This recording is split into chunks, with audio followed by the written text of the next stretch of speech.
Breaking news. శాసన మండలిలో అక్రమ రేషన్ బియ్యం తరలింపులపై హాట్ డిబేట్ జరిగింది. తమ ప్రభుత్వ హయాంలో అక్రమ రేషన్ తరలింపులు జరగలేదని, అతి తక్కువ కేసులు నమోదయ్యాయని వైసీపీ ఎమ్మెల్సీ ఇజ్రాయెల్ తెలిపారు.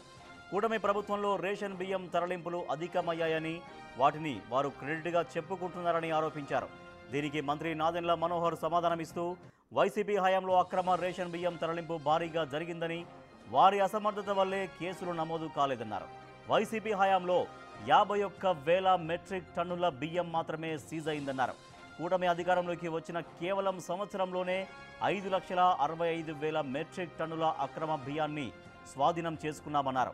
వ్యవస్థలో మార్పు కోసమే ముఖ్యమంత్రి సిట్ కూడా వేశారన్నారు మనోహర్.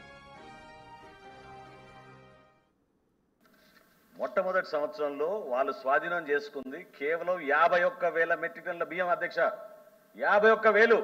మేము 5,65,000 మెట్రిక్ టన్నుల బియ్యం స్వాధీనం చేసుకున్నాం. ఏం మాట్లాడుతున్నారు మీరు? వాస్తవాలు తెలుసుకోండి. మీలో చిత్తశుద్ధి ఉంటే మీకు కనపడేది. చిత్తశుద్ధి లేదు కాబట్టి, పరిపాలనలో మీకు నిజాయితీ లేదు కాబట్టి మీరు చూసుకోలేకపోయారు. ఈ వాస్తవాలన్నీ కూడా మేము గమనించే వ్యవస్థలో మార్పులు తీసుకొచ్చాం. గౌరవ ముఖ్యమంత్రి గారు కూడా ఒక సిట్ వేశారు అధ్యక్ష. ఐజీ ఆఫ్ పోలీస్ ఆధ్వర్యంలో తప్పకుండా అది కూడా ఇన్వెస్టిగేషన్ జరుగుతోంది. రాష్ట్ర వ్యాప్తంగా ప్రక్షాళన దిశగా మేము ముందుకెళ్తున్నాం అధ్యక్ష. టెక్నాలజీని వాడుతున్నాం. ఫేర్ ప్రైస్ షాపులు తీసుకొచ్చాం. కొత్తగా మేము క్యూఆర్ కోడ్, స్మార్ట్ కార్డ్స్ తీసుకొచ్చాం. ఈపాస్ మెషిన్స్ మార్చాం. ఈ వ్యవస్థలో టెక్నాలజీని ఉపయోగించుకుని పొరపాటు జరగకుండా ప్రజలందరికీ మేము మేలు చేయాలని, మా సరుకులు ఖచ్చితంగా క్వాలిటీ కానీ పొరపాటు లేకుండా ఉండాలనే ఉద్దేశంతో మా ప్రభుత్వం ముందుకెళ్తుంది అధ్యక్ష.